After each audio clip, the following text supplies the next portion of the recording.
पहला सवाल, आपको उस ऑप्शन को सेलेक्ट करना है जो कि इस गिवन सेंटेंस को पैसिव वॉइस के फॉर्म में करेक्टली एक्सप्रेस करता है। क्या होता है पैसिव वॉइस के स्ट्रक्चर के अंदर, क्या हमें करना होता है, जो आपके एक्टिव वॉइस के अंदर स्टेटमेंट दिया गया होता है उसका जो ऑब्जेक्ट होता है वो क्या बन जाता है, वो सब्जेक्ट बन जाता है। ये बातें रटी हुई होंगी। I will never overlook this creativity, तो ये एक्टिव वॉइस के अंदर आपका स्टेटमेंट है। इसके अंदर जो ऑब्जेक्ट है, ऑब्जेक्ट कौन सा है, दिस क्रिएटिविटी, वो कहां पर आ जाएगा, वो शुरुआत में आ जाएगा। विल नेवर ओवरलुक है तो ये बन जाएगा will never be overlooked by me, तो यहां पर आपका ऑप्शन नंबर ए करेक्ट हो जाता। अगला सवाल है, select the option that can be used as a one word substitute. One word substitute कीजिएगा। A place where birds are kept, वो जगह जहां पर पक्षियों को रखा जाता है उसको कहते हैं भाई एवियरी। तो इसके बारे में और क्या ही मैं आप लोगों को एक्सप्लेनेशन दूं। एक ऐसा प्लेस है जो कि ऐसे प्लेस को रेफर करता है जहां पर बर्ड्स को रखा जाता है। या तो आप इसको एक लार्ज केज के रूप में देख सकते हैं, या फिर हो सकता है ये एक बिल्डिंग हो, या फिर एक थोड़ा सा इंक्लोजर हो जिसमें बर्ड्स को रखा गया हो उनकी स्टडी या फिर साइंटिफिक स्टडी करने के लिए। जू का मतलब तो सब समझते ही है, जहां पर जो एनिमल्स होता है, भाई यहाँ पर सब चीज है, जरूरी नहीं है कि यहाँ पर बर्ड्स ही हों, उनको पब्लिक के देखने के लिए रखा जाता है। सेंचुरी क्या होता है भाई, सेंचुरी एक प्रोटेक्टेड एरिया को रेफर करता है कि नहीं, जहां पर जो वाइल्ड लाइफ होती है उसको रखा जाता है। तो ये स्पेशली एक प्रकार से बर्डों को रखने का नहीं है, इसमें प्रोटेक्टेड एरिया के अंदर आपको सारी चीजें नजर आएंगी। हाइव का मतलब क्या है, ये बीज से संबंधित है, ये बर्ड से संबंधित नहीं था। तो एवियरी वाला जो ऑप्शन है भाई वो आपका इसमें करेक्ट हो जाता। अगला ये आपसे एंटोनिम पूछ रहे हैं, यानी कि विलोम शब्द पूछ रहे हैं किसका, कैटास्ट्रोफ का। इस कैटास्ट्रोफ की जो स्पेलिंग है प्लीज उसको देख लीजिएगा, ये इनकरेक्ट स्पेलिंग के रूप में आपसे पूछा जाता है। मतलब क्या होता है भाई इस कैटास्ट्रोफ का, इसका मतलब होता है कि कोई सडन या फिर वाइड स्प्रेड आपको डिजास्टर देखने के लिए मिले। एक विपत्ति, एक ना कि सिर्फ विपत्ति, एक महा विपत्ति आप बोलिए इसको, उसको कहा जाता है कैटास्ट्रोफ। जैसे कि एग्जांपल के तौर पे अभी आपका म्यांमार और बैंकॉक के अंदर अर्थक्वेक आया था ना, तो हमने उस स्टेटमेंट को कैसे यूज किया था कि the earthquake was a catastrophe, जिसकी वजह से कई सारे घर और लाइव्स डिस्ट्रॉय हो गई। इसका एंटोनिम इन चार विकल्प में से आपको नजर आ रहा है, पहला ऑप्शन सक्सेस। सक्सेस का मतलब क्या होता है, सफलता। जब कोई व्यक्ति कोई अपना एम या फिर अपना कोई पर्पस क्या कर लेता है, अकम्प्लिश कर लेता है, तो सक्सेस इसके अंदर सबसे सटीक ऐसा वर्ड था जो कि इसका एक एंटोनिम आपको नजर आ रहा है।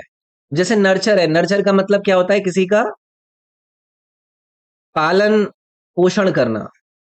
तो इसका एंटोनिम के रूप में भी ये भी नहीं बन रहा है। इमैक्युलेट एक अच्छा शब्द है जिसका मतलब आप लोगों से, या जिसका जो अर्थ है वो आप लोगों से पूछा जा सकता है। इमैक्युलेट का मतलब होता है निर्मल, मतलब कोई चीज जो कि परफेक्टली क्लीन हो, एकदम नीट हो, एकदम टाइडी हो, एकदम साफ सुथरी हो।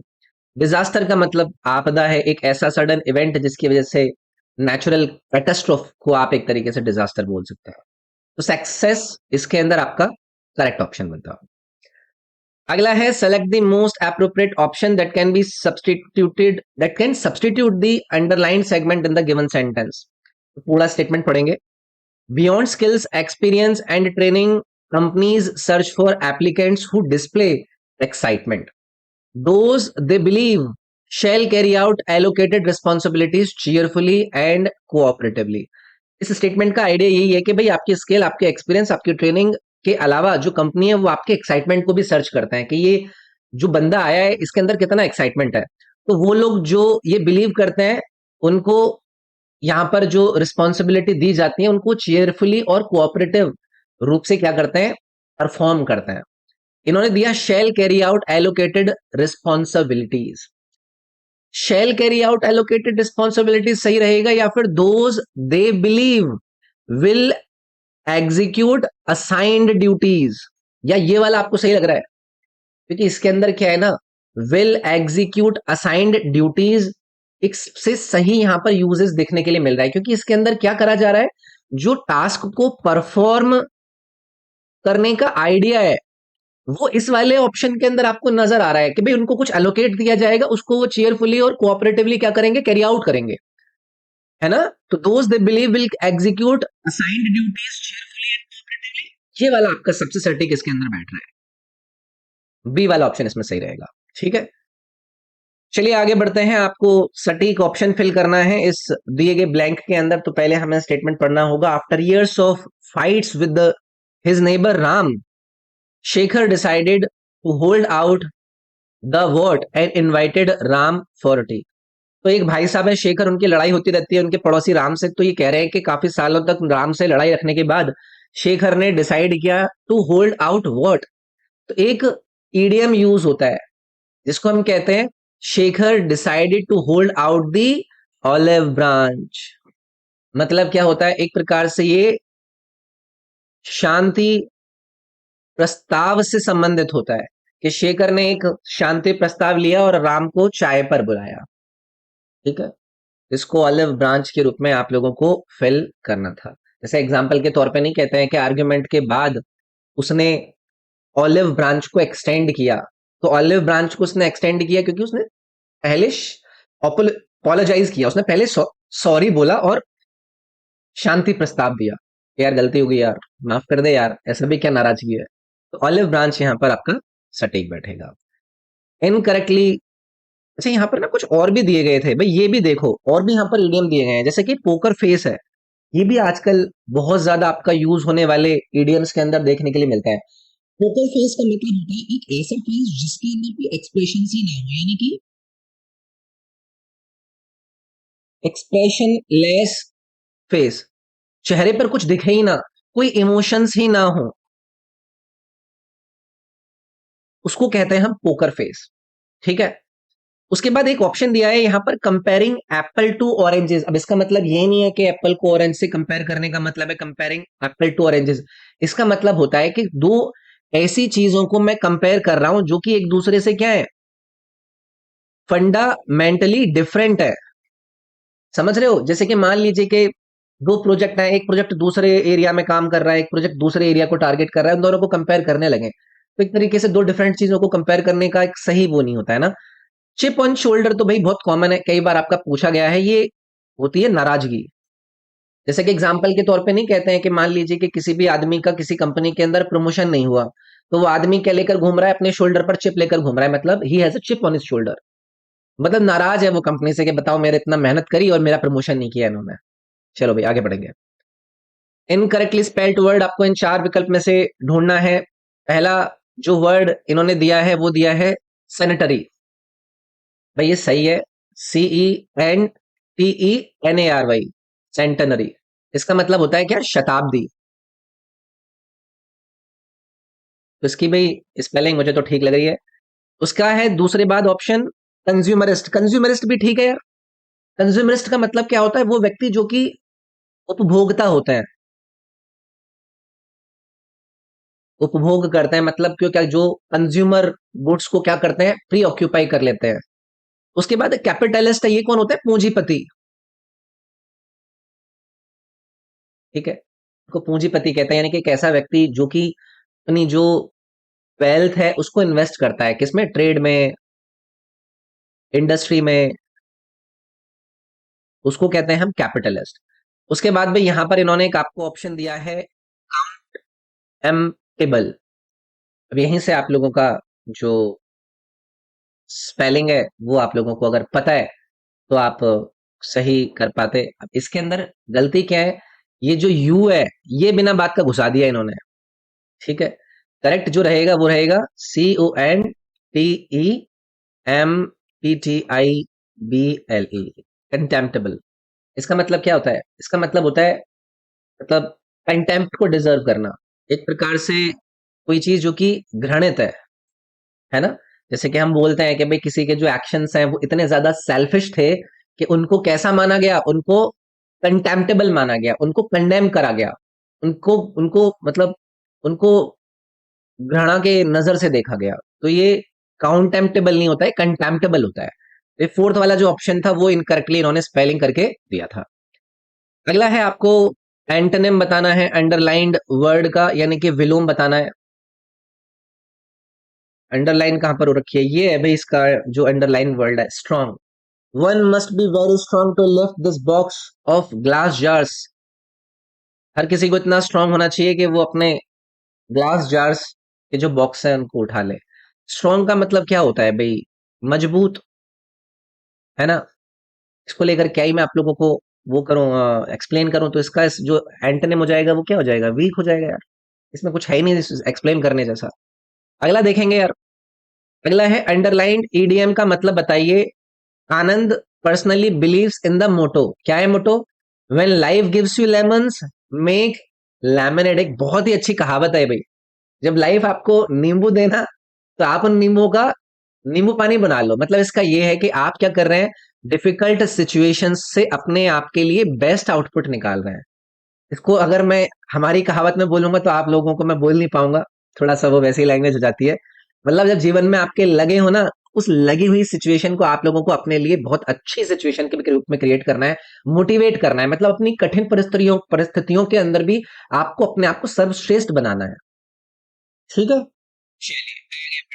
एंटोनिम पूछ रहे हैं जी, विलोम पूछ रहे हैं किसका, मोनोटोनस।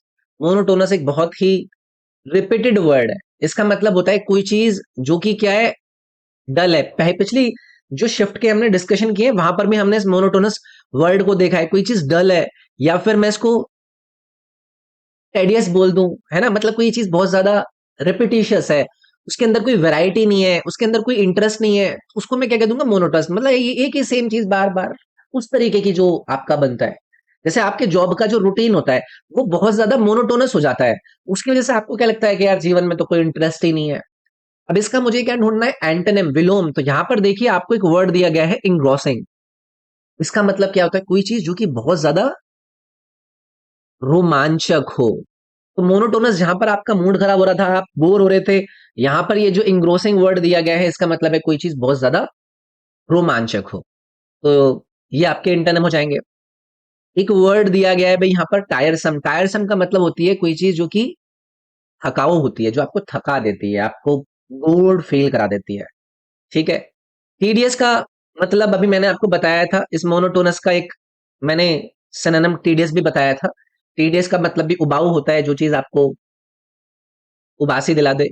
रेशनल का मतलब क्या होता है, रेशनल का मतलब होता है जब आप किसी लॉजिक पर बात कर रहे हो, आपका कोई एक रीजन हो, उस रीजन के अकॉर्डिंग आप अपनी बात रख रहे हो, मतलब आपका एक तर्क हो, तो इसको हम तर्क वर्ड के अंदर ले लेते हैं। यार एक मिनट रुकिएगा, मेरे को उठना पड़ेगा, ये इसकी बैटरी वरना बंद हो जाएगी, एक मिनट रुकना।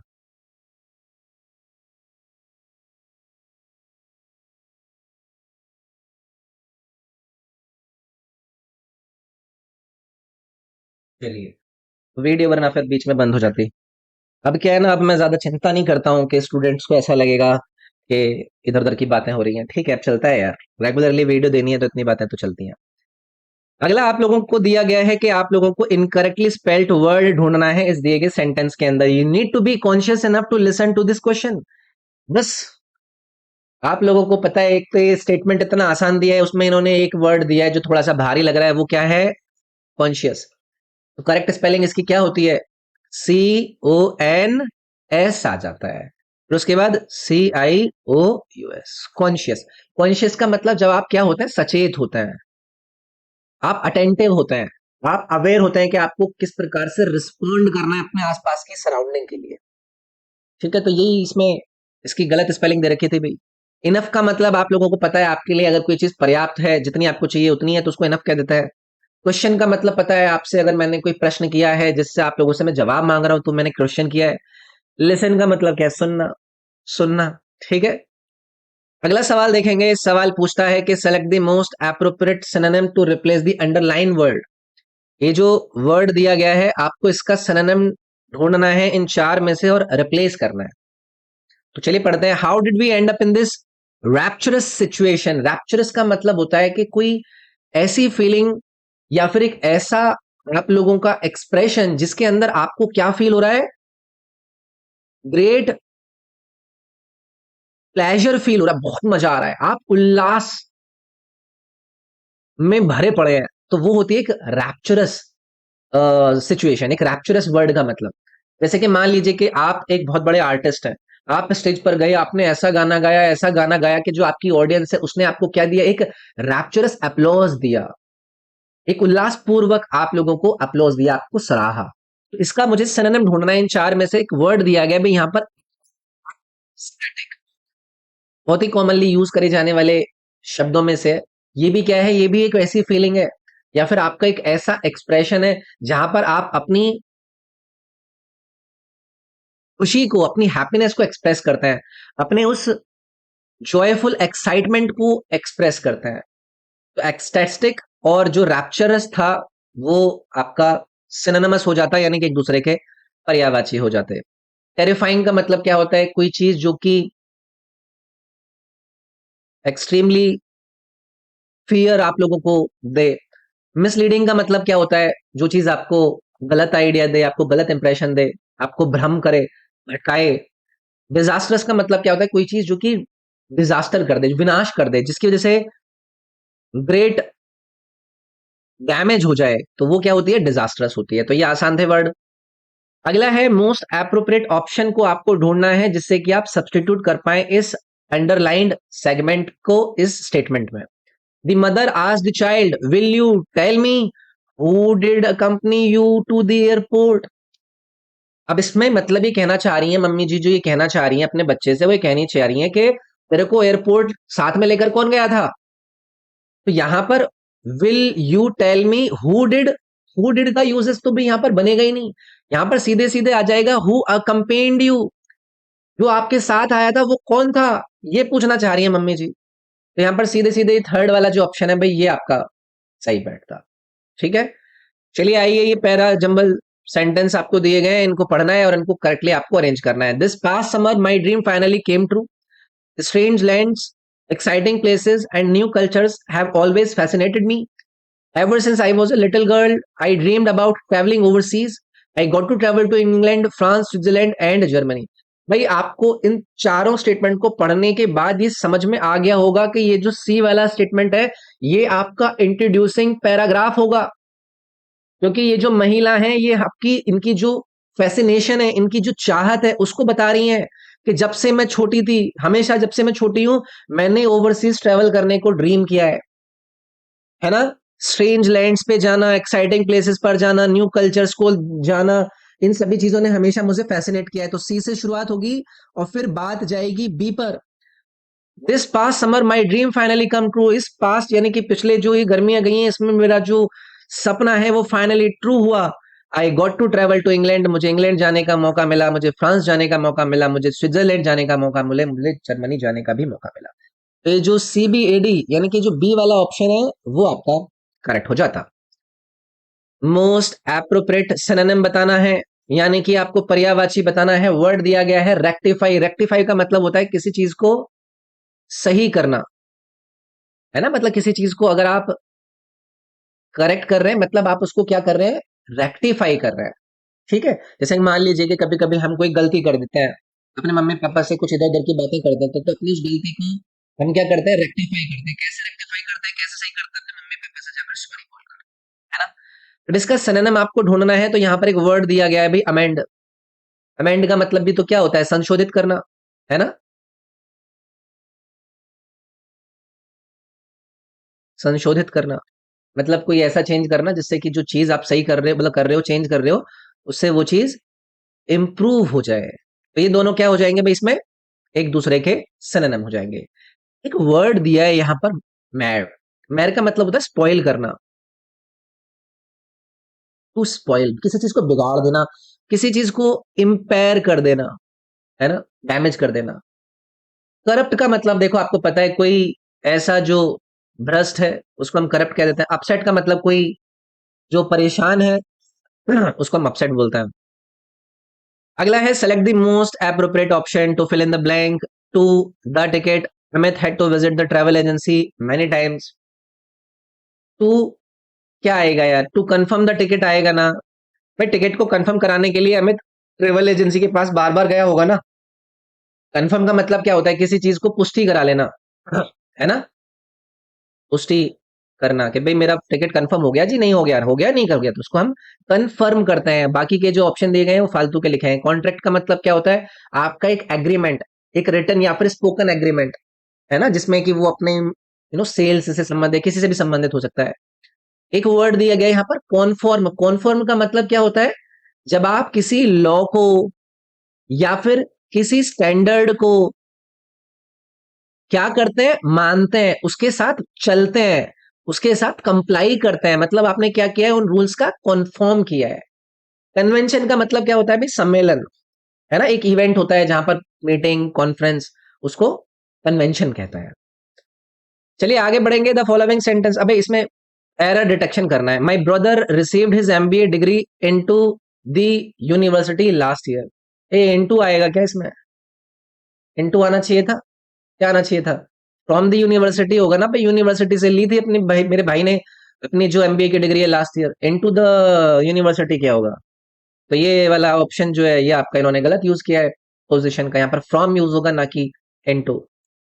चलिए आगे आएंगे, फिर से इन सभी को जोड़ेंगे सही से, सारे के सारे स्टेटमेंट को पढ़ते हैं। मोबाइल फोन्स और smartphones are becoming popular all over the world, but at the same time it also harms us in many ways. It is the most widely used means of communication today. Today it is very affordable and available to everyone. इस चारों sentence को देखने के बाद आपको ऐसी feeling आई होगी कि यार ये सारे के सारे ऐसे लग रहे हैं इसी से शुरू होगा, लेकिन हमें कनेक्ट करना है। मेन टॉपिक को आप बताओ कि कौन सा जो स्टेटमेंट है वो इंट्रोड्यूस कर रहा है। इस पैराग्राफ के अंदर आपको ये समझ में आया ना कि जो मोबाइल फोन्स या फिर स्मार्टफोन्स है उनकी पॉपुलैरिटी और उसका जो इम्पैक्ट है वो क्या है। तो सबसे पहला जो सेंटेंस यहाँ पर दिया है वही इसको इंट्रोड्यूस कर रहा है, मेन टॉपिक के बारे में वो बता रहा है। मोबाइल फोन्स और smartphones are becoming popular all over the world, सबसे पहले आएगा ए, है ना। उसके बाद क्या आएगा? उसके बाद आपको देखना है कि कौन से स्टेटमेंट में बताया जा रहा है कि ये इतना पॉपुलर क्यों है, क्योंकि it is most widely used means of communication है टुडे। तो ए के बाद आएगा भी आपका C, today it is very affordable and available to everyone. फिर उसके बाद आ जाएगा आपका D, but at the same time it also harms, फिर आ जाएगा आपका बी। तो ए, सी, डी, बी, ये करेक्ट रहता है। ये ऑप्शन नंबर जो आपका डी दिया गया है ये वाला इसमें करेक्ट बैठेगा। चलो आगे बढ़ता है। Select the option that can be used as a one word substitute, incapable of being defeated. एक ऐसा जो कि हराया ही ना जा सके, तो इसको हम क्या कहते हैं? इनविंसिबल कहते हैं ना, है ना। इसका मतलब होता है कि कोई व्यक्ति जो कि इतना पावरफुल है, too powerful to be defeated, के उसको कोई हरा ही नहीं सकता। उसके बाद इनविजिबल का मतलब क्या है? जिसको आप देख नहीं सकते, अनेबल टू बी सीन, ये आपका इनविजिबल हो जाएगा। अनअवॉइडेबल मतलब कोई चीज जो होनी है वो होकर ही रहेगी, मतलब कोई चीज जो कि सर्टेन है होने में, तो सर्टेन टू हैपन, या फिर जिसको आप टाल ही ना सकें, यानी कि इनएविटेबल, वो अनअवॉइडेबल हो जाएगी। इन एल्युक्टेबल, इन एल्युक्टेबल का मतलब क्या हो जाता है? कोई चीज जिसको आप अवॉइड नहीं कर सकते, आप उसको रेजिस्ट नहीं कर सकते, मतलब अनेबल टू बी रेजिस्टेड। तो ये आपका इन एल्युक्टेबल हो जाती है, या फिर आप रेजिस्ट नहीं कर सकते या उसको अवॉइड नहीं कर सकते हैं। ठीक है। अगला सवाल आपको दिया है कि आप ऑप्शन ढूंढिए जो कि इस सेंटेंस को पैसिव वॉइस में एक्सप्रेस करे।